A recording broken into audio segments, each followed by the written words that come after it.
მოგესალმებით, ეთერშია გადაცემა რეზიუმე, სტუდიაში მუშაობს ჟურნალისტი მერაბ მეტრეველი. მივესალმებით ჩვენს რადიო მსმენელებს, ვინც გვისმენს FM 103.9-ზე, რადიო პალიტრის ეთერით და ასევე მივესალმებით ჩვენს ტელემაყურებლებს, ვინც გვიყურებს ტელეკომპანია პალიტრა ნიუსის ეთერით. პროკურატურამ განსაკუთრებით დიდი ოდენობით უკანონო შემოსავლის ლეგალიზაციის ფაქტზე გრიგოლ ლილუაშვილთან დაკავებული პირი ანდრია ლილუაშვილი დააკავა. ამის შესახებ სწორედ პროკურატურაში განაცხადეს. მათი თქმით, პროკურატურა ბრალდებულისთვის აღკვეთის ღონისძიების პატიმრობის შეფარდების მოთხოვნით სასამართლოს კანონით დადგენილ ვადაში მიმართავს.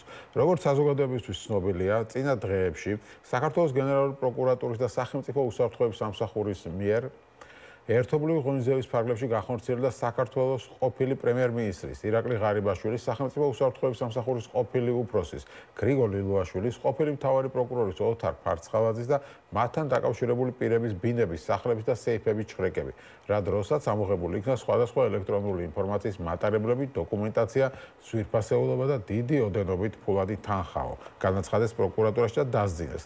დღეს აღნიშნულ საქმეზე საქართველოს გენერალური პროკურატურისა და სახელმწიფო უსაფრთხოების სამსახურის მიერ ერთობლივად ჩატარებული ღონისძიების ფარგლებში განსაკუთრებით დიდი ოდენობით უკანონო შემოსავლის ლეგალიზაციის ფაქტზე დაკავებული იქნა გრიგოლ ლილუაშვილთან დაკავშირებული პირი ანდრია ლილუაშვილი. დაკავებულს ბრალდება საქართველოს სისხლის სამართლის კოდექსის 194 მუხლით წარედგინება, რაც სასჯელის სახე და ზომა 9-დან 12 წლამდე თავისუფლების აღკვეთას ითვალისწინებს. როგორც გითხარით, წინასწარი პატიმრობისთვის პროკურატურა მიმართავს სასამართლოს, საქართველოს პროკურატურა სახელმწიფო უსაფრთხოების სამსახური ინტენსიურად აგრძელებს გამოძიებას იმ პირების მიმართ, ვისთანაც შესაძლოა დანაშაულებრივ კავშირში იყო ანდრია ლილუაშვილი, როგორც ზემოხსენებული კვალიფიკაციით, ისე საქართველოს სისხლის სამართლის კოდექსის 329 პრიმა მუხლით, რაც გულისხმობს ზეგავლენით ვაჭრობას. ასევე ორგანიზებულ დანაშაულებრივ საქმიანობაში ჩართული სხვა პირების გამოვლენის და შესაბამისი სამართლებრივი პროცედურების გატარების მიზნითო ნათქვამია პროკურატურის განცხადებაში. შეგახსენებთ, რომ გუშინ სუსმა გაავრცელა ინფორმაცია, რომ ირაკლი ღარიბაშვილმა აღიარა დანაშაული უკანონო შემოსავლის ლეგალიზაცია. რას გულისხმობს კონკრეტულად ეს, რომელი შემოსავლის ლეგალიზება მოახდინა, არ ვიცით, თუმცა მისი ცოლის ძმა ბატონი თამაზაშვილი გამოვიდა და თქვა, რომ უკანონო შემოსავლის ლეგალიზაციაო კორუფცია არ არის სხვადასხვა რამ არის. მოკლედ არ ვიცით, ნახოთ საბოლოო ჯამში როგორ ბრალს წარუდგენენ ღარიბაშვილს, ან წარუდგენენ თუ არა საერთოდ. პროკურატურამ გითხრა, რომ კი ასეთ მძიმე დანაშაულს აღიარებსო, მაგრამ ჯერო ვფიქრობთო რა გავაკეთოთო, მაშინ როდესაც ხალხს არის კუჩის გადაკეტვის გამო ეგრევე ციხეში სვამენ, მაგალითად ჩემი კოლეგამ ზია ამაღლობელი პოლიციელისთვის ხელის მოქმედების გამო წინასწარ პატიმრობაში აიყვანეს მაშინათვე, მილიონების ლეგალიზებისში ბრალდებული ხალხი ჯერჯერობით თავისუფლად დადის, როგორც ჩანს, ვერც მოწვევებზე მოახდენენ ისინი ზეწოლას და ვერაფერს, აი მზია მოახდენდა მაგალითად მოწვევებზე ზეწოლას და ამიტომ საჭირო იყო მისი პატიმრობა და ირაკლი ღარიბაშვილი ეტყობა ვერ მოახდენს. მოკლედ, ლაშა ფარულავა არის ჩვენი პირველი სტუმარი, ერთიანი ნაციონალური მოძრაობის წევრი, ლაშა არის ერთ-ერთი ის ადამიანი, ვინც ხშირად საუბრობდა კორუფციაზე და სწორედ ღარიბაშვილის, ლილუაშვილის და ამ ხალხის კორუფციაზე წლების განმავლობაში ლაშა, ლევან ხაბეიშვილი, რომელიც დაკავებული ამ თემებზე მუშაობდნენ, ამ კორუფციაზე საუბრობდა არასამთავრობო სექტორის, მაგალითად საერთაშორისო გამჭვირვალობა, ბუნებრივი ეხა დამოუკიდებელი მედია ჟურნალისტურ გამოძიებებს ატარებდა, მაგრამ მაშინ გვეუბნებოდა, რომ თქვენ ყველანიო მოსყიდულები ხართ deep state-ის მიერო თუ არ ვიცი. ვის მიერო? მოკლედ მოგეხსენებები ლაშა და რა ხდება ჩვენ თავს რომ გითხრათ. უბრალოდ ღარიბაშვილის ლილუაშვილის სმენელს ჩვენ 2012 წელს პარლამენტთან გამოფენა მოვაწყეთ ირაკლი ღარიბაშვილის კორუფციული ფაქტები. რომელ წელს? 2022 წელს. 22 წელს. 12 თვიდან რა მიკვირდა? ხო, ბოდიში 2022 წელს მოვაწყეთ ირაკლი ღარიბაშვილის კორუფციული ფაქტების გამოფენა, კონკრეტული ქარდები ქონა მიტანილი და ვამბობდით, ცოლს ტყე ნათესავებს მაღალი თანამდებობები სახელმწიფო შეპესეებში, სახელმწიფო დაწესებულებებში, შემოსავლები, მისი ბიზნეს ჯგუფი, ფავორიტები ტენდერებში, ძვირფასი საათები და რასაც ვამბობდით და მათ შორის მტკიცებულებები მოქონდა და ეს მტკიცებულებები გამოფინეთ პარლამენტში პასუხობდნენ, რომ თქვენ იტყუებით და ვინ პასუხობდა? ირაკლი კობახიძე და მამუკა მდინარაძე. ამოიღეთ, აჩვენეთ ხალხს, ჩვენ რასაც ვამბობდით, ისინი უარყოფდნენ. მაგრამ არა მხოლოდ რასაც ვამბობდით, არამედ მეტი გვითხრა და არა მარტო გვითხრა, ამტკიცებს სუსი და პროკურატურა. სუსი და პროკურატურა ამტკიცებს, რომ კი, კორუფციული მმართველობა იყო საქართველოში. რატომ? იმიტომ რომ ღარიბაშვილი ორჯერ იყო პრემიერ-მინისტრი. პირველი მისი გათავისუფლება უკავშირდებოდა კახურ კლანს, ჯანყარაშვილებს, იმ დაჯგუფებას, რომელმაც გადაწყვიტა ბიზნესიდან პულის ამოქაჩვა უკანონოდ და ალბათ გახსოვთ მაშინ ამაშუკელის ეს ფარული ჩანაწერები თუ რაღაცა, რომელიც მიიტანა ბიძინასთან და ბიზნესი მივიდა ბიძინასთან და უთხრა, რომ არ ვაპირებ ჩვენ უკანონოდ ფულის გადახდას, სწორედ ეს გახდა ფაქტორი მისი გათავისუფლების. თუმცა რატომ შემოაბრუნა ირაკლი ღარიბაშვილი ივანიშვილმა მეორეჯერ? დღეს გითხრა ირაკლი კობახიძემ, რომ ივანიშვილიო უკომპრომისო არისო კორუფციასთან ბრძოლის თვალსაზრისით. ანუ ხო ფარისევლობა, მაგრამ არა, ეს საინტერესო თემა მაშინ 2014 წელს თვითონ ივანიშვილმა გითხრა, რომ კორუფციის გამო გაუშიო ღარიბაშვილი. კი, ანუ თან ნახე მისი კლანი კი არ იყო, ის კი არ იყო კორუფციაში ჩართულიო. მისიო სიმამრიო, მათი სანათესაო კლანიო და ირაკლი გავლენის ქვეშ მოექცაო. და შემოაბრუნა ეს კაცი, ხო? შემოაბრუნა და ახლა სუსი და პროკურატურა ამტკიცებს და ერთი ფაქტი მინდა გამოვყო რა. ივანიშვილმა შექმნა სისტემა, ბიუროკრატია მდიდრდება ბიუჯეტის ხარჯზე, სახელმწიფო ბიუჯეტით ხალხის ხარჯზე შეიქმნა ქოც ელიტა. რეალურად ეს არის ივანიშვილის სისტემა, რუსული ხაფანგი და დღეს აბსოლუტურად ყველა ქოცი არის ამ ხაფანგში. ივანიშვილმა გამოიყენა ეს ხაფანგი იმისთვის, რომ დღეს მათ არ აქვთ თანაგრძნობის გამოხატვის უფლება, მხარდაჭერის უფლება, სოლიდარობის უფლება, ვერც ირაკლი ღარიბაშვილზე, ვერც ლილუაშვილზე, ვერც ფარცხალაძეზე ეს ხალხი ხმას ვერ იღებს. დღეს თუ ვინმე არის ნათელი მაგალითი მონობის, არიან ეს ხალხი, ქოცელიტა და ქოცების ჯგუფი პარლამენტში, არალეგიტიმურ პარლამენტში. ირაკლი ღარიბაშვილი მათთვის იყო ლიდერი, აი თუ მზე იყო ივანიშვილი, თუ არა იყო ღარიბაშვილი. ამბობენ რომ ჩვენო თუნდაც უღალატებს ბიზნესო და კორუფცია ღალატიაო. ამიტომ ყველა მკაცრად უნდა დაისაჯოს. სწორედ ეს ფაქტები და გარემოებები მიუთითებს იმაზე, რომ ეს არ არის სამართლებრივი პროცესი კორუფციის წინააღმდეგ ბრძოლის თვალსაზრისით, ეს არის ივანიშვილის შურისძიება ღარიბაშვილის, ლილუაშვილის, ფარცხალაძის, მათი მეგობრების მიმართ. და მოტივი რა არის? მოტივი რა არის? რატო დაიწყო ეს ყველაფერი? არის შიდა კლანური დაპირისპირება თუ ივანიშვილს სხვა საფრთხე აქვს? და სწორედ ამიტომ დაიწყო ფულის ამოღება. აი რა ხდება? ამას ჩვენ დღეს ვერ გავიგებთ. იმიტომ რომ ჩვენ შეიძლება დასაბუთებულ ვარაუდზე გქონდეს აქცენტი. აი რა ვარაუდი? მაგრამ ფაქტი არის ის, რომ ეს ნამდვილად არ არის კორუფციის წინააღმდეგ ბრძოლა. ეს არის ივანიშვილის შურისძიება ამ სამეულთან დაკავშირებით და ერთი ფაქტი კიდე მე რა ბრა, რომ თანაგრძნობის გამოხატვის უფლება რო წართმეული აქვს ყველა ქოც. პროკურატურაში ბრიფინგი ფარცხალაძეზე ჩაატარა ჯარჯი ციკლაურმა. მე და ჯარჯი სტუდენტობის დროს მეგობრობდით და ძალიან კარგად ვიცნობ. ფარცხალაძემ შექმნა ის როგორც აი ესეთი პროკურორი რა, გამოაჩინა ყველა ისეთი მნიშვნელოვანი პოლიტიკური საქმეები მას მისცა და რა გააკეთა ივანიშვილმა ფარცხალაძის წინააღმდეგ ბრალი წააკითხინა ჯარჯი ციკლაურს. აი ეს ყველაზე ნათლად აჩვენებს თუ რასთან გვაქვს ჩვენ საქმე. ეს არ არის პოლიტიკური დაჯგუფება, ეს არის ბანდიტური დაჯგუფება. ბანდიტურად ქურდი ქურდს თხოვს ფული მომიტანეო და ახლა გამოკრისტალდა ყველაფერი, რომ ივანიშვილის მთავარი ამოცანა არის ორი რამ. ფული, მეტი ფული, რომელიც უზრუნველყოფს მის ძალაუფლებას და ხაფანგი გამზადებული აქვს ყველასთვის, ყველას მოაპარინა, ყველა გასვარა და ეხა ყველას ეუბნება. ნახეთ, ღარიბაშვილს რას უკეთებ, ლილუაშვილს რას უკეთებ. ფარცხალაძეს, რომელიც მისი ოჯახის წევრების ნათესავია და ნათელმირონობა აქვს, ხო? თუ არ ვწდები ბერასთან. აი, რას უკეთებს თავისიანებს და რას გაუკეთებს ნინო წილოსანი რო არის და მამამისი რო აშენებს ყველაფერს ამ ქალაქში, დედაქალაქში, ხო? უარეს დამართავს აბსოლუტურად ყველას და ეუბნება, რომ კი, ეს არის მმართველობა, რომელიც ეფუძნება რომ ივანიშვილს უნდა მიუტანოს ფული ყველამ და მეორე, ამ კაცს უნდა მუდმივად ამ ქვეყანას შექმნას თურქმენბაში. აი ეს უნდა, რომ თვითონ იყოს შემდეგ მისი შვილები. და ამას პირდაპირ გვეუბნებიან, აღარც მალავენ.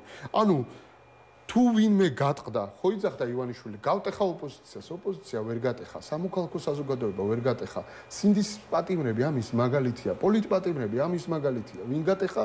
ღარიბაშვილი. აი ის კაცი, რომელიც ჩვენ გვემუქრებოდა, არის გატეხილი და ყველაზე მთავარი. აღიარებიდეს ფაქტობრივად. მოდული შენობიდან რომ ღარიბაშვილი პოლიტიკაში ვეღარ შეუბრუნდება ხა, ხო? ასე დანაშაული რო გაქვს აღიარებული. მისი პოლიტიკა იყო მადლობა ბატონ ბიძინას. ეს იყო მისი პოლიტიკა. აი ეს იყო მთავარი მისი სათქმელი, მაგრამ ნახეთ რა მოხდა. რას უნდა მიაქციოს ჩვენმა მაყურებელმა ყურადღება. პროპაგანდისტული მედია, ან ოპოზიციური მედია კი არ დაახვედრეს ღარიბაშვილს. სუსის თანამშრომელი გზის მეორე მხრიდან იღებს ვიდეო კადრს, როგორ გამოდის გატეხილი ღარიბაშვილი მოდულის შენობიდან. აი ეს კი არის ნამდვილად შიდა კლანური წიოკი, ესე რომ ვთქვათ, ქოცების შიდა წიოკი, რომ ამითი უკვე კობახიძე მდინარაძე ეუბნება ქართული ოცნების, აი ღარიბაშვილის ჯგუფის წევრებს, რომ ნახეთ რა უქენით თქვენს ლიდერს უარეს გიზავთ თქვენ. აი ამას უკვე აკეთებს კობახიძე მდინარაძე, რომელსაც დიდი დრო არ დარჩა. მათ აკეთებინებს ივანიშვილი ყველაზე ბინძურ შავს. ამოვიდა რომ ივანიშვილმა მათზე გააკეთებს. ნახეთ ვერა კობახიძე და მდინარაძეს დღეს აქვს კი დიდი ძალაუფლება, თუმცა მათ აკონტროლებს ანზორ ჩუბინიძის ხელით. ანზორ ჩუბინიძე არის დაცვის სპეციალური სამსახურის უფროსი, მისი დანიშნულია დაცვის წევრები, რომელიც დაყვება კობახიძეს და მდინარაძეს. ყველაფერი იცის მათზე ბიძინა ივანიშვილმა და არ არის შორს ის დრო, როდესაც მათაც გამოაცხადებს დამნაშავებად. ამიტომ მაგრამ ვიღარ დარჩა, მე ვიღარ დარჩა. ვიღარ დანიშნავს პრემიერ-მინისტრს. ეს არის ფაქტი. ახლა რასაც ვიძახდით კორუფციაზე, აგერ გეუნებით, ვაანონსებთ, რომ ჩუბინიძის ხელით აკონტროლებს ივანიშვილი აი ამ ორ ადამიანს. აღარ ლაპარაკობ გეკა გელაძეზე და ივანიშვილისთვის ისინი არაფერს არ წარმოადგენენ.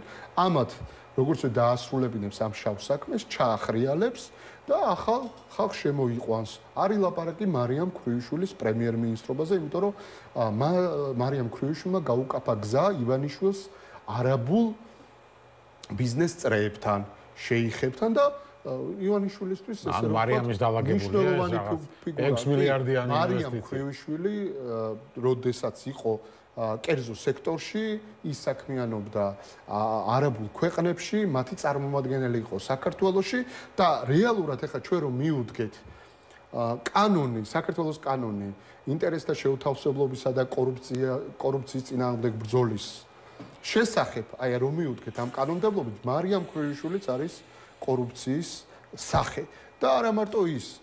მე მინდა გავიგე რატომ და გეტყვით, ანუ ზეგავლენით ვაჭრობა, რასაც უყენებენ ზეგავლენით ვაჭრობა ის, რომ არაბული ის ზუსტად ის კომპანიები დღეს არიან პრივილეგირებული, სადაც ადრე თვითონ მუშაობდა. მბრუნავი კარი ჩვენ გვაქვს კანონმდებლობაში. როგორც კორუფციის ერთ-ერთი ნიშან-სვეტი და მბრუნავი კარი თუ უნდათ რომ აი მაგალითად რაჟდენ კუპრაშვილს თუ უნდა კორუფციის წინააღმდეგ ბრძოლა, მბრუნავი კარის პრინციპი დარღვეული აქვს ირაკლი ღარიბაშვილს, მარიამ ქრუიშვილს და დავითაშვილს. რას ნიშნავს ახლა გეტყვი, როდესაც კერძო კომპანიაში მუშაობ, შემდეგ ხდები საჯარო სამსახურში ან ბიუროკრატ მაღალი თანამდებობის პირი ხდები და ლობირებს სწორედ იმ კომპანიას, სადაც შენ ადრე მუშაობდი, ან ხარ ბიუროკრატი და მიდიხარ იმ კომპანიაში და ის კომპანია ხდება ფავორიტი ხელისუფლების. ესეთი ფაქტები იყო ღარიბაშვილთან დაკავშირებით, როდესაც ფოთის სამეთვალყურო საბჭოს ხელმძღვანელობდა, მოვიდა როგორც პრემიერ-მინისტრი, ანაკლიის პორტის მშენებლობა ჩაძირა ღარიბაშვილმა და ფოთს ესე რომ ვთქვათ გაუხსნა კარი. მაგრამ ეხლა რა არის მნიშვნელოვანი? აი კიდევ ერთი აი დღეს კობახიძემ ასეთი რამე გითხრა, რომ აი კორუფციაზე მიმითითეთ. აი მიუთითებ კორუფციას. ზეგავლენით ვაჭრობა. რა არის ზეგავლენით ვაჭრობა? დავითაშვილი არის ეკონომიკის მინისტრი. ყულევში აღარ არის მეგობრებო. გეტყვით ახლა რა, ანუ ადრე გულისხმობ, დავითაშვილი იყო ეკონომიკის მინისტრი, როდესაც ყულევში ნავთობ გადამამუშავებელ ქარხანაზე გაიცა შესაბამისი ლიცენზიები. ის იყო მინისტრი. ახლა სწორედ ამ კომპანიაში სამეთვალყურეო საბჭოს თავმჯდომარედ ინიშნება დავითაშვილი. აი ეს არის კორუფცია. აი ეს კომპანია ხა რუსული ნავთობი შევიდა. კი. სააგენტო როიტერსი საუბრობს იმაზე, რომ სწორედ ეგრეთ წოდებულმა ქარხანამ რეალურად რამოდენიმე რეზერვუარია იქ და ეს რეზერვუარები ეკუთვნის რუსულ ჯგუფს მაკა ასათიანის ქმარზე არის აქ ლაპარაკი გოგელიაზე მისი ჯგუფი არის რუსული ჯგუფი არის რომელიც მათ ფული ჩადო ინვესტიცია განახორციელა რეალურად მიზანი ამ ყველაფრის არა ქარხანა და ნათო გადამამუშავებელი საქმიანობა იყო არამედ ეს არის კომპანია რომელიც ხელს უწყობს რუსულ კომპანიებს რომ თავისი სანქცირებული საწვავი გაიტანოს გასაღების ბაზრამდე, მიიტანოს გასაღების ბაზრამდე და ჩვენი სატრანსპორტო დერეფანი, ჩვენი ეკონომიკური პოტენციალი გამოყენებულია იმისთვის, რომ როგორმე რუსულმა ჯგუფებმა სანქციებს გვერდი აუაროს. ეს არის დადასტურებული ფაქტი და ამაზე საუბრობს როიტერსი. და არა მარტო საუბრობს, არამედ მიუთითებს კონკრეტულ დანაშაულზე და იმ დარღვეულ რეგულაციებზე, საერთაშორისო რეგულაციებზე, რომელიც დაარღვია საქართველოს. და აი აგერ კორუფცია, დავითაშვილი გასცემს ნებართვებს, შემდეგ ამ კომპანიაში ხდება სამეთვალყურეო საბჭოს თავმჯდომარე. ამაზე ნათელი მაგალითი კორუფციის უბრალოდ არ არსებობს. კორუფცია ქრონიზმი. აი ეს არის ნათელი მაგალითი და რომ უნდოდეს ახლა კობახიძეს ებრძოლოს კორუფციას და ზეგავლენით ღარიბაშვილის თემას. ანუ რას ერჩის მათ? ანუ ჯისო შენ ამბობ, რის გამო დაუბრუნდი და რის გამო იძიებს შურს მასზე შენი ინფორმაციით და აქამდე რატო არ აკავებს? ნუ აი ეს რამეზე ვაჭრება ახლა? ეს სერიალი, ეხლა რასაც ჩვენ უყურებთ, არის სერიალი და აქ ყველაზე მნიშვნელოვანი და ყველაზე მნიშვნელოვანი შეკითხვა არის რატომ არ არის დაკავებული არც ღარიბაშვილი, არც ლილუაშვილი, არც ფარცხალაძე. ხო, მაგით დაიწყოს გადაცემა. ამბობდნენ და პრევალირებდა აზრი, რომ მათ ქუჩის გადაკეთვაზე იჭერენ ხალხს, ახლა მილიონებს მოპარვაზე ედავებიან ადამიანებს. მათ ჩამოართვეს პასპორტები და აგერ ნათელი მაგალითი იყო ღარიბაშვილი, სულ პასპორტით მიდიოდა ხოლმე არჩევნებზე და ეხლა პირადობით იყო არჩევნებზე, შეგიძლიათ ამოიღოთ კადრები და ანახოთ ოჯახთან ერთად პასპორტებს აძლევდნენ საარჩევნო უბანზე ადგილობრივ კომისიას, ეხლა პირადობით იყო მისული, აიდი ბარათით. აი ეს არის კიდევ ერთი მტკიცებულება და მათ შორის რატომ არ არის არც ერთი დაკავებული? ერთი პრემიერია, მეორე სუსის უფროსია, მესამე გენერალური პროკურორია ყოფილი. თუ ვინმე შეუძლია მოახდინოს ზეგავლენა მოწმეებზე, თუ ვინმე შეუძლია შეცვალოს ეს სამართლებრივი პროცესი. არის ეს ადამიანები. არსებობს სტანდარტი. მზიასო, იმიტომ ვაკავებთ რომ მოწმეებზე ზეწოლას მოახდენსო და მოწმეები მზიას საქმეში იყვნენ პოლიციელები. პოლიციელებზე როგორ უნდა მოახდინონ მზიას ზეწოლა და აი ღარიბაშვილს მართლა შეუძლია თავის ნათესავებზე და ვინც მოწმეები არიან დასაბუთებული ვარაუდი გამოვთქვათ ამ საქმისთან დაკავშირებით არის ის რომ ივანიშვილს სხვა ტიპის პრობლემები შეექმნა და ეს მათ შორის საერთაშორისო სანქციებსაც უკავშირდება მის რუსულ ესე რომ ვთქვათ ბიზნეს ურთიერთობებსაც უკავშირდება და ყველაზე მთავარი ეს ყველაფერი ეს სერიალი იწყება ჯანგველაძის მკვლელობიდან. აი ამ მკვლელობიდან იწყება ეს სერიალი.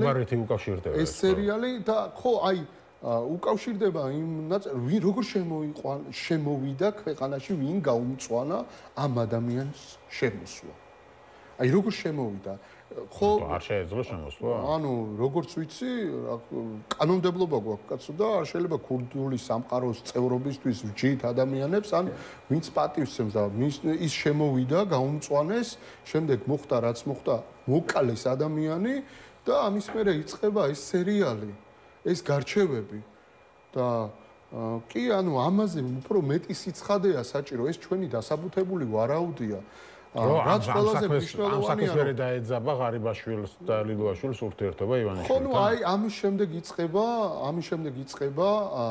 აი ეს შიდა გარჩევები და ამ შიდა გარჩევებს ხო დაკავება არ მოყოლია ბორკილებს ვისადებენ რეალურად ხდება რა ეს სამი ადამიანი ამოირჩიეს აიყვანეს მძევლად, ნუ ჯერ სამართლებრივი საქმე შეკერეს რა, ნუ წაუყენეს ბრალი და დამოკლეს მახვილი ჩამოკიდეს, შემდეგ აიყვანეს მძევლად მათი ახლო ნათესავები ხო, ხა ლილუაშვილის ბიძაშვილი დაიჭერეს. ბიჭიკო პაიკიძე, ლილუაშვილის ახლო მეგობარი არის ის კონკრეტული ადამიანი, რომელმაც საყდრისი ააფეთქა ივანიშვილის დავალებით.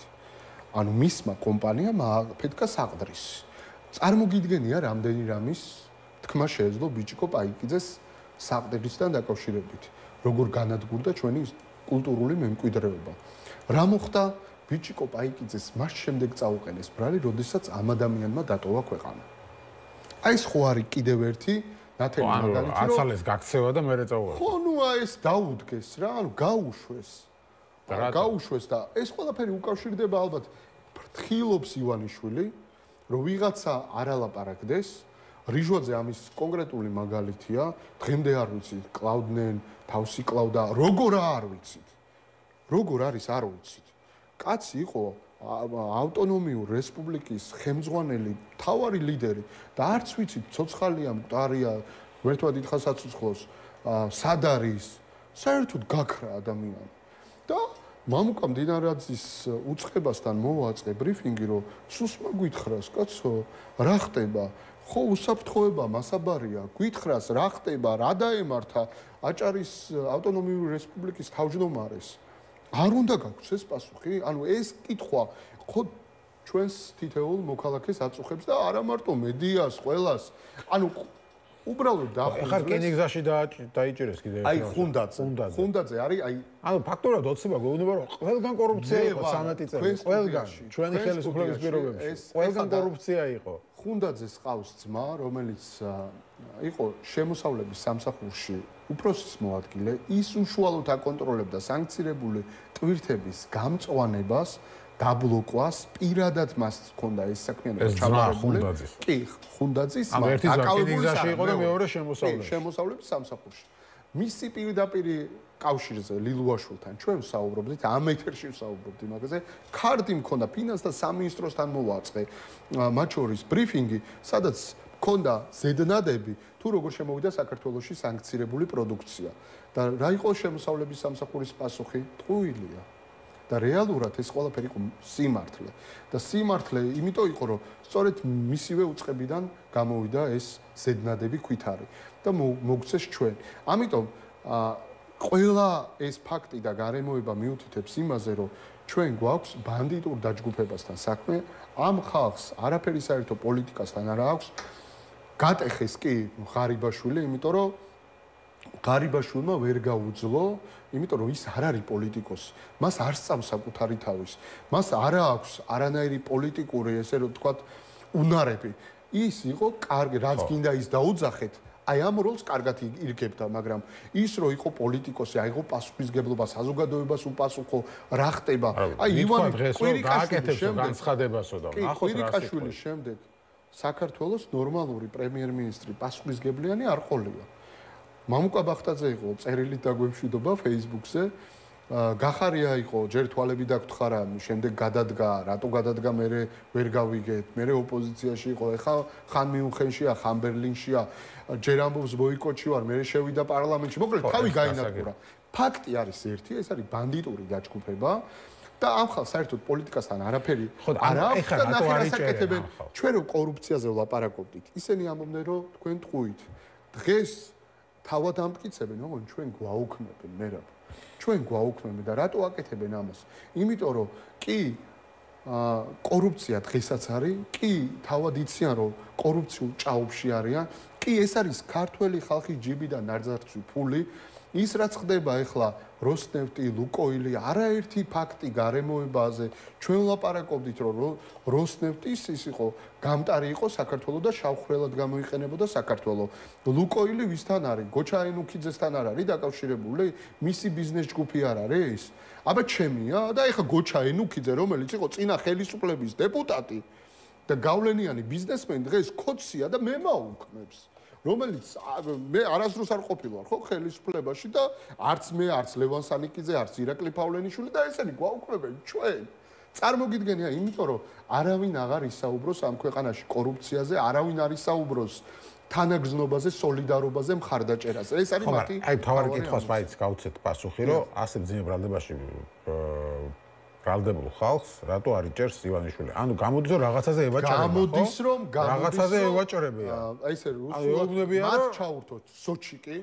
მათ ენაზე ესეა. სხვა ახსნა რა არის რომ ჩაურთო სოჩიკი. როგორ შეიძლება ეს სოჩიკი წერს ყოველ ასეთ ბრალდებაზე არ იჭერდა ხალხს. ჩაურთო სოჩიკი, ეს სოჩიკი ყოველ წამიერად წერს ციფრებს და ეს ციფრები უნდა მიიტანოს. ციფრები რომ ფული მოიტანე. კი, უნდა მიიტანოს, ეს ფული უნდა მიიტანოს სამივე ივანიშვილთან. ივანიშვილმა ვის უნდა მიუტანოს თუ ეს თავის ფული იქნება, ეს ახლა ზეპირმეტყველება გამოგვივა, არ ვიცით, ჩვენ ვერასდროს ვერ გავიგებთ, იმიტომ რომ ქურდს ეძახის ფული მომიტანეო და ეს არის შიდა ქურდული გარჩევა.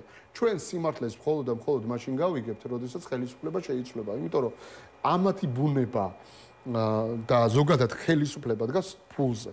ფულზე დგას და დღეს მნიშვნელოვანი ამბავი არის არა მარტო საქართველოსთვის, არამედ უკრაინისთვის ის, რომ როსნეფტი და ლუკოილი არიან სანქცირებულები მერაბ და ერთი არის სახელმწიფო კომპანია, რომელიც საბიუჯეტო ერთ-ერთი ბურჯი არის რუსეთის ფედერაციისთვის.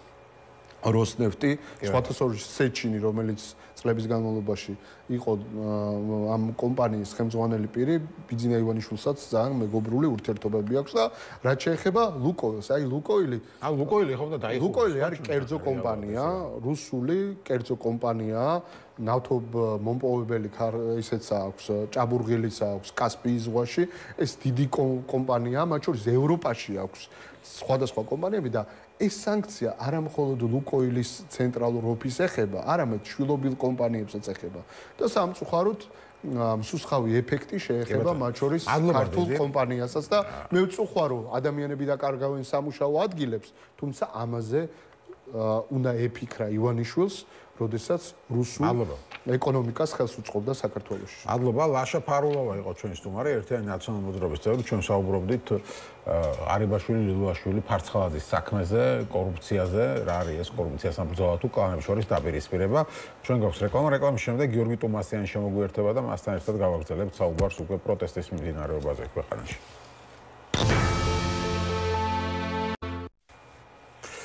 Așa ჩვენ დაბრუნდით ეთერში და როგორც გითხარით გადაცემის შემდეგ სტუმარი იქნება გიორგი ტუმასიანი, საერთაშორისო ურთიერთობების სპეციალისტი, სახელმწიფო მართვის სპეციალისტი. მივესალმებ მას, გამარჯობა.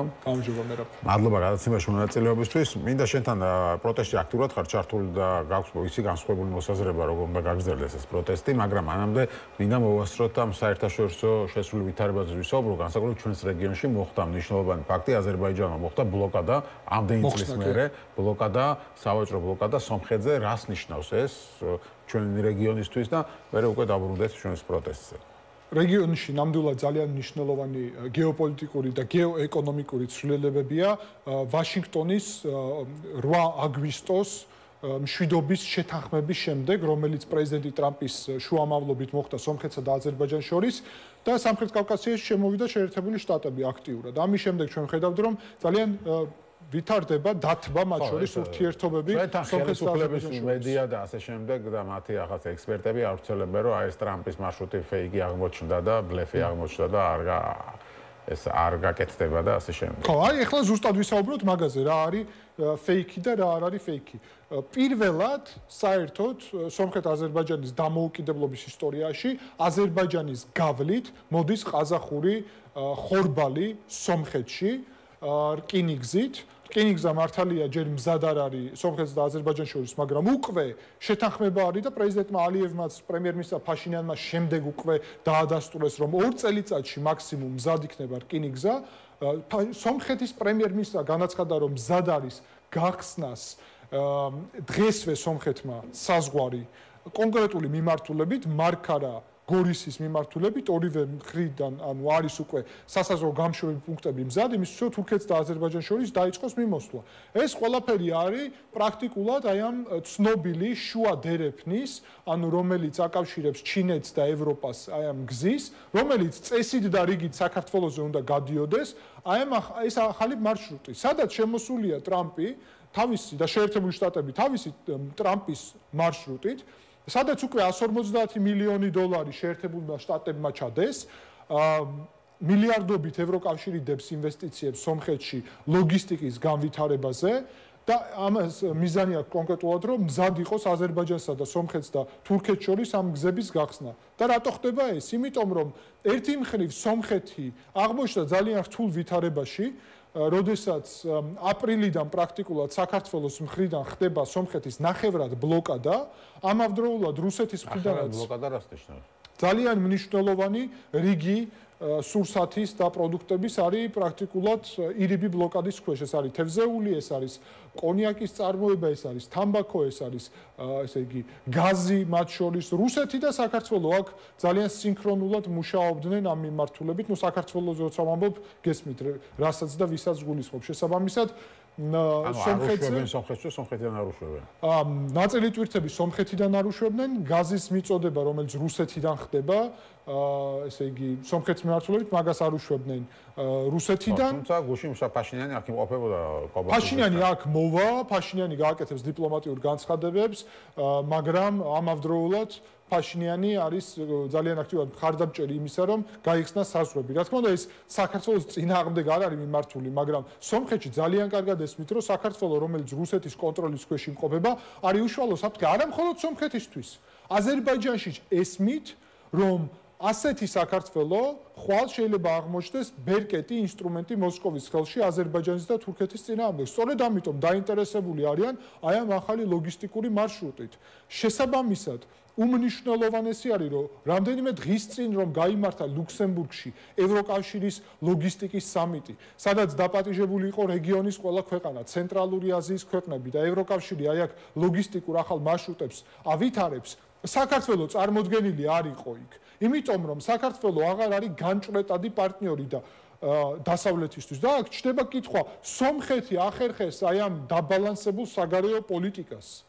მაგრამ საქართველოს სამწუხაროდ ზიანი მიაყენა საკუთარ თავს ამ ხელისუფლების პირობებში და დაანგრია ურთიერთობები შეერთებულ შტატებთან და ევროკავშირთან იმისთვის, რომ აქ ვიყოთ ამ ლოგისტიკურ ბმაში. სავარაუდოდ აქ იგეგმებოდა ის, რომ სომხეთში მოხდებოდა სახელმწიფო გადატრიალება, კონკრეტულად ეკლესიის შიგნით მყოფი რუსეთის აგენტების მიერ, გუშინ პრემიერ-მინისტრ ფაშინიანმა თბილისიდან რომ დაბრუნდა, პირდაპირ პარლამენტში სომხეთში განცხადება გააკეთა, რომ კგბ-ს აგენტები არ არიან ეკლესია და ჩვენ არ ვებრძვით ეკლესიას, ჩვენ ვებრძვით ეკლესიაში კგბ-ს აგენტებს და მათ შორის პირდაპირ თქვა, რომ კტრიჩ ნერსისიანი და მისი ძმა, რომელიც არის რუსეთში სომხური ეკლესიის მეთაური, არიან კგბ-ს აგენტები.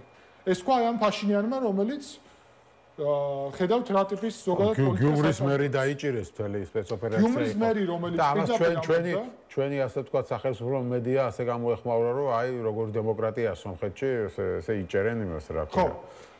მერის იმიტომ რომ ოპოზიციურად არის განწყობილი. გიუმრის მერი, რომელიც არის კომუნისტური პარტიის წევრი, მაგრამ ძალიან ახლოს გარეგინ მეორესთან, ანუ კტრიჩ ნერსიანთან და აქ ძალიან უცნაური დამხევა არის გავრილოვთან რა, კომუნისტი და ერთდროულად ეკლესიის მხარდამჭერი რაღაცა არ ემთხვევა, მაგრამ ახალი ლოგიკა აქვს ეთყობა.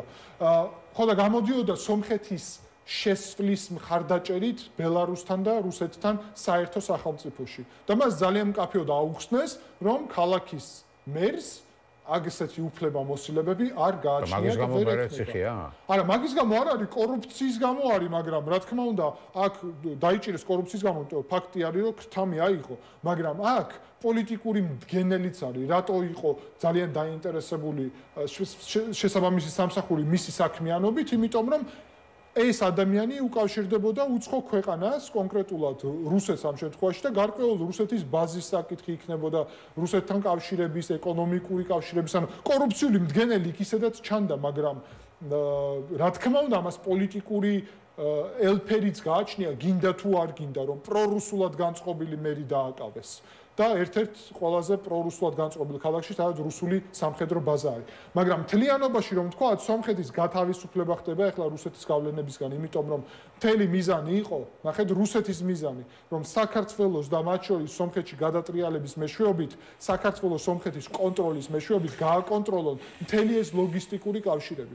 დღეს ეს სომხეთში ვერ მოხერხდა, დღეს ეს რეალურად გამოდის საქართველოში და ეს ავნებს საქართველოს გეოსტრატეგიულ ინტერესებს ძალიან გრძელვადიან. ჩვენ თუ დავრჩებით ამ ლოგისტიკური მარშრუტების გარეშე საქართველოს ექნება რუსეთის გუბერნიის და ჩრდილოეთ კავკასიის რესპუბლიკების მსგავსი სტატუსი და ჩვენ ძალიან ახლოს ვართ უკვე მაგ რეალობასთან მერაბ, როცა უკვე ბელარუსის მსგავსად რუსეთისთვის ნავთობის გადამუშავების ფუნქცია გვაქვს პრაქტიკულად, უკვე გვაქვს ბელარუსის მსგავსი დიქტატურა დამყარებული და შეზღუდული საერთაშორისო ურთიერთობები და სანქციური რეჟიმი. შესაბამისად, აქედან აი შიდა პოლიტიკაზე რომ თქვით რომ ვისაუბროთ, აქედან უნდა გამოვიდეთ ამ რეალობიდან შიდა პოლიტიკას და ტრამპზე ჩვენ ბევრჯერ გვისაუბრია თქვენთან ეთერში. გუშინ ტრამპმა დაასანქცირა ლუკოილი და როსნეფტი, ეს არის უზარმაზარი დარტყმა რუსეთისთვის, რა თქმა უნდა და ამის ნაწილი არის მათ შორის საქართველოს. საქართველოს უნდა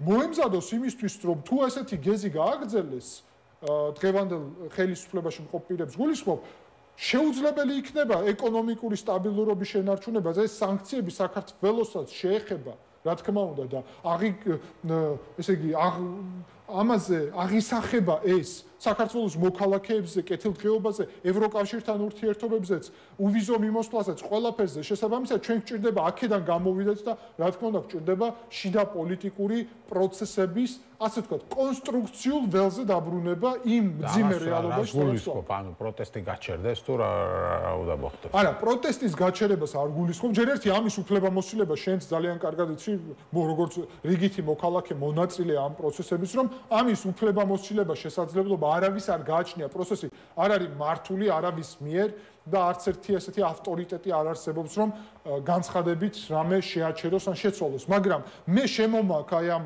ველზე სადისკუსიოდ მოსაზრება, რომ იმ პირობებში, როცა დიქტატურა უკვე დამყარებულია, ანუ ჩვენ აქამდე ვიყავით ავტორიტარულ სახელმწიფოში. ახლა უკვე დიქტატურის სახელმწიფოში ვართ, რომელიც ნელ-ნელა ტოტალიტარიზმისკენ მიდის, რა თქმა უნდა, და პოლიტიკური პარტიების და პოლიტიკური პროცესის აკრძალვა მაგის, რა თქმა უნდა, ნათელი მაგალითია, მაგრამ აქ მნიშვნელოვანი არის, რომ დიქტატურაში ვადაპტირდეთ, მათ შორის, რაც გულისხმობს იმას, რომ მაგალითად ჩვენ თავად ვთქვათ უარი რუსთაველის გადაკეტვაზე, როგორც რაღაც აპრიორი მიზანზე და ვიმუშაოთ ძირითადი მიმართულებით. პირველი ეს არის შიდა პოლიტიკური პროცესის აღდგენა, ანუ ნდობით სავსე ახალი და სუფთა პოლიტიკური ლანდშაფტის ჩამოყალიბება, რაც ძალიან მნიშვნელოვანია, რადგანაც ერთი მხრივ, ესე იგი, რადიკალური სცენარების მომხრეები, მეორე მხრივ კოლაბორაციონიზმის მომხრეები, ესე იგი, რეჟიმთან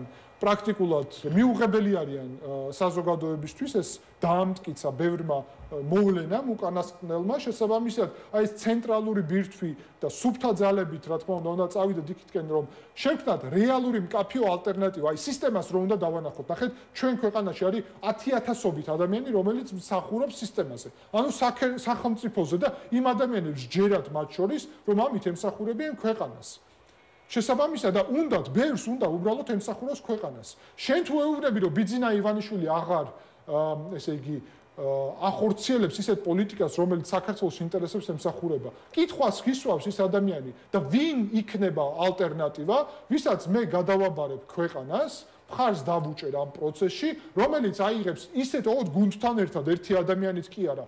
ეს შეუძლებელია ესეთ ფორმატში, უნდა იყოს ფართო, ნდობით აღსავსე კონკრეტული გუნდი, რომელიც აიღებს პასუხისმგებლობას იმაზე, რომ ამ ადამიანებს შეუძლიათ ერთი მხრივ მართონ პროცესები, ქვეყანა ეფექტურად, მეორე მხრივ აღადგინონ ნდობა ევროკავშირთან და შეერთებულ შტატებთან, მესამე რუსეთთან ჩამოვაყალიბოთ კონსტრუქციული ურთიერთობები, როგორც გვჭირდება იმისთვის, რომ არანაირი ზიანი საქართველოს ინტერესებს არ ქონდეს, ეს ეხება მათ შორის ჩინეთსაც, მათ შორის სხვა ქვეყნებსაც, ანუ ეს უნდა იყოს კონსტრუქციულად განწყობილი ძალა, რომელიც არ შექმნის საქართველოსთვის საგარეო პოლიტიკურ რისკებს და რა თქმა უნდა, ასევე შიდა პოლიტიკურ პროცესშიც ჩვენ გვჭირდება მერაბ საუბარი ჩვენი საზოგადოების უმრავლესობასთან. უმრავლესობა ამ საზოგადოებაში არის ადამიანი, ვინც არ არის ქართული ოცნების მხარდამჭერი, 80% მხარს არ უჭერს, ეს ამას ამტკიცებს გინდ ბოლო არჩევნები ქართული ოცნების მიერ გამართული, გინდ ევროკავშირის მომხრეთა კვლევები და ასე შემდეგ, მაგრამ იმ 80%-დან ძალიან მცირე ნაწილი მონაწილეობს პროტესტში.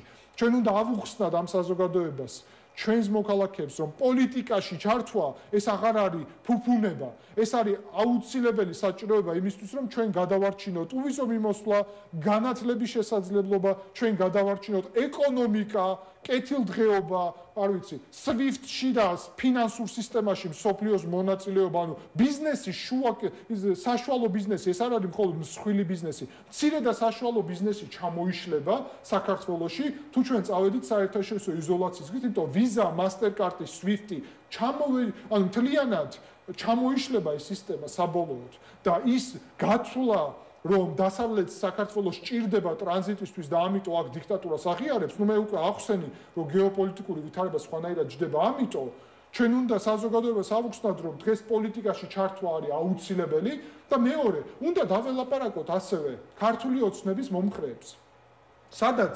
ნაწილი მაინც არის დასავლური პოლიტიკის მხარდამჭერი. უნდა ავუხსნათ მათ, რომ სიყალბე არის, პროპაგანდა არის ის, რასაც ქართული ოცნება ავრცელებს, მაგრამ აქეთა მხრიდან აგერ ეს სუფთა პროფესიონალების ძალა, ვისაც რა თქმა უნდა კოალიციურ ფორმატზე არის საუბარი, ნებისმიერ პერსპექტივაში ეს ვერ იქნება ერთი კონკრეტული პოლიტიკური ძალა, ეს არის პოლიტიკური ძალების ისეთი ფორმატი, რომელიც შესთავაზებს საზოგადოებას და სისტემას ალტერნატივა, რომ სისტემამ დაიჯეროს, რომ აგერ ბიძინა ივანიშვილი, რომელიც გახდა აწი უკვე ტვირთი ქვეყნისთვის აი ამ რეალობაში, ამის ალტერნატივა არსებობს. სულ მცირე არსებობს, მე არ ვამბობ ცვლილებაზე, იმიტომ ალტერნატივა და ცვლილებები პირდაპირ თქვათ რა, დამოკიდებულია გეოპოლიტიკურ ლანდშაფტზე, სანამ არ გაიწვევა უკრაინის საკითხი, რა მიმართულებით ვითარდება, მანამ სერიოზული მოლოდინი იმისა, რომ აქ რადიკალური ცვლილებები მოხდება საქართველოში შეუძლებელია, მაგრამ უკრაინაში ნელ-ნელა პროცესები ახლა იმ მიმართულებით ვითარდება, რომ სანქციების პოლიტიკა დაიწყო, შეიარაღების პოლიტიკა გრძელდება. შესაბამისად, ჩვენ უნდა მოვემზადოთ იმ გეოპოლიტიკური ვითარებისთვის, როცა ჩვენი ქვეყნის სისტემასაც ექნება ეს ზუსტად გადაწყვეტილება, რომ აუცილებელია საქართველოში ახლა ცვლილებები. და ეს ბევრჯერ მოხდა რა ამ ქვეყანაში, მათ შორის, როცა ყველამ გაიაზრა, რომ ცვლილებები არის საჭირო. ავითარებაში, როცა ასე არის ჭანჭიკები მოჭერილი და ასე აკონტროლებს თელ სისტემას ერთი ადამიანი, ხო? რამდენად შეიძლება ეს მოხდეს, რომ თვითონ სისტემამ გადაწყვიტოს და მოიშოროს, ხო? ცოტა ეჭვმეპარება ამ ამბავში. მოშორებაზე არ არის, მინიმუმ არის საუბარი იმაზე, რომ ალტერნატივა უნდა შეიქმნას. და არც არის საუბარი იმაზე, რომ აუცილებლად მალევე უნდა მოხდეს ამის ცვლილება, იმიტომ კიდევ ერთხელ ივანიშვილი წარმატებით სისტემას უხდის, რომ სანამ რუსეთის და უკრაინის ეს კონფლიქტი ამ ვითარებაში არის, ნებისმიერი ცვლილება საქართველოში გამოიწვევს ძალიან მძიმე ვითარებას. და ეს საჯაროდ უთქვამს ივანიშვილს არჩევნების დღესაც მათ შორის. შესაბამისად, ძირითადი ახსნის მექანიზმი არის ის, რომ ნაციონალური მოძრაობა ბრუნდება, ამას ხო საჯაროდ ამბობენ. და შესაბამისად აქ იქნება ომი. ანუ ეს ლოგიკა უნდა მთლიანად დაინგრეს. ნაციონალური მოძრაობის საკითხი საერთოდ აღარ არის რელევანტური. თვითონ აკრძალავენ. მით უმეტეს. ნახოთ რომ აკრძალავენ თუ არა, 2 წელია იძახიან რომ აკრძალავენ. გასაგებია, სწორედ ამიტომ ჩვენ მაგაზე კი არ ვაპელირებთ, არამედ უნდა ჩამოყალიბდეს ისეთი გუნდი, საერთოდ სუფთა და ახალი ადამიანები, თუნდაც არ გულისხმობ ახალი პოლიტიკაში პირდაპირ გაგებით. არამედ ახალი აი ამ კონფიგურაციაში და ეს ნელ-ნელა პროცესი იწყება ქართულ პოლიტიკურ ველზე, რომ ყურადღებით ვიყოთ, რა ძალიან მნიშვნელოვანი. იმისთვის რომ ალტერნატივა იყოს, დღეს ალტერნატივა არ გვაქვს. დღეს ნდობით აღჭურვილი, აი ეს საპროტესტო საზოგადოებაც რო ინდობა ასეთი პოლიტიკური ცენტრი არ არის და სანამ ჩვენ პროტესტში ვარ პროტესტისთვის მზად არ ვართ. თუ ბიძინა ივანიშვილი ახლა ხო საუბარია იმაზე, რომ შეიძლება რიგ გარეშე არჩევნები დანიშნოს. რა ფორმატით მივდივართ ჩვენ რიგ გარეშე არჩევნებს? ეს უნდა ვიცოდეთ, ამისთვის უნდა მზად ვიყოთ. ხო ვითხოვთ რიგ გარეშე არჩევნებს, უნდა ვიყოთ მზად. თუ არ ვითხოვთ რიგ გარეშე არჩევნებს, ან ვითხოვთ რა თქმა უნდა, მაგრამ თუ არ ინიშნება რიგ გარეშე არჩევნები, ჩვენ უნდა მაინც მოვემზადოთ არჩევნებისთვის კაფიო სერიოზული ალტერნატივით, რომელიც მისაღები იქნება ყველა გეოპოლიტიკური ცენტრისთვის, ამავდროულად საზოგადოებაც დაინახავს, რომ არის პოლიტიკური პროცესი, მაგრამ პროტესტიც უნდა ვთქვა ეს აუცილებლად ადაპტირდეს რეალობაზე. დიქტატურაში მდინარე კი არ უნდა პირდაპირ დავეჯახოთ ახალ წინააღმდეგობას, არამედ გვერდი უნდა ავუაროთ, უნდა მოვიფიქროთ ახალი ხერხები და გზები, რომელიც საზოგადოების უფრო ფართო მასების ჩართვაზე იქნება ორიენტირებული, არა მხოლოდ პროტესტში, არამედ ფართო გაგებით პოლიტიკურ პროცესში. გასაგებია, მადლობა დიდი, გიორგი ტუმასიანი, საერთაშორისო ურთიერთობების და სახელმწიფო მართვის სპეციალისტი იყო ჩვენი სტუმარი. ასეთ იყო დღევანდელი გადაცემა რეზიუმე, მე ხვალამდე გემშვიდობებით.